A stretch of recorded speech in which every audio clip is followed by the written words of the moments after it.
Hi, good afternoon, everyone, and welcome to another session of ISAM's reporting. On this session, I want to look at the rewards conduct. It can be an extremely valuable tool for you, both as a subject teacher and as a house tutor. So let's go into it. Student management on the left-hand side, down to rewards and conduct. In rewards and conduct, straight over the tabs to reports.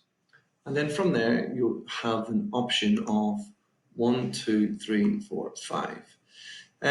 Feel free to play with the top three. They're kind of useful for different things. I'm not going to go into them, but spend a few minutes playing with them yourself.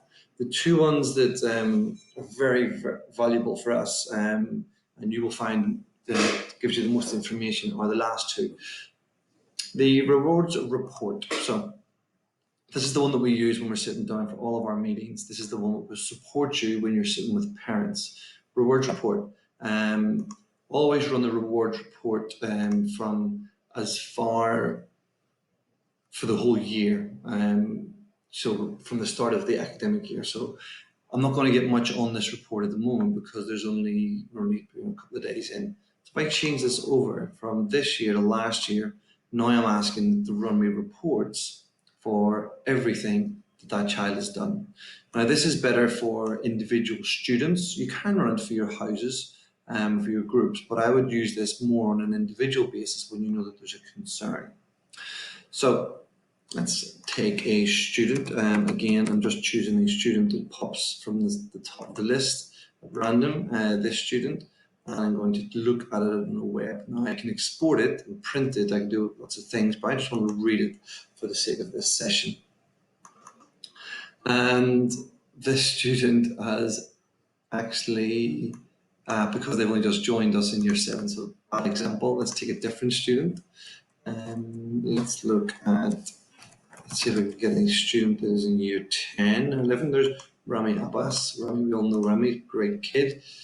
Let's have a look. So here's an example of what you get. You get each incident that a teacher files during lessons, but what it is, why it is, and what it is. So you can see that I've got the CLAs. So it's a reward. That's a positive, level 2 negative bit of incidents there last year.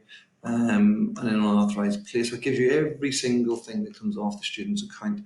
Particularly as house tutors, this is very important. When you're sitting down to discuss incidents with family, there you can see there what's going on. You can see which the teacher was, department, and which subject. So it's a very powerful report that you can use. Close that one. And the other one that I want to show you is the custom report. So this is one that ISAM's built for us. Last year, we wanted to have a report that pulled in every single area that the students report on. I'll just say that again. Over on the right-hand side is where we fill in our positive and negatives. What this report does is it pulls every single award that's been allocated, positive and negative, for, well, in this case I've only got Rami, but if I choose my house group, it will give me every single thing that's happened, and it gives me a point. So I can scroll across, you can see there, it gives me grand totals and it gives me counts.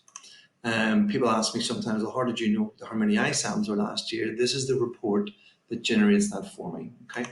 So two really good reports there for you to do, but by all means have a play around. This is about you guys getting to know these different kinds of rewards, these different negatives and positives, and the reports that you can produce. Thank you. Hopefully that's been some help.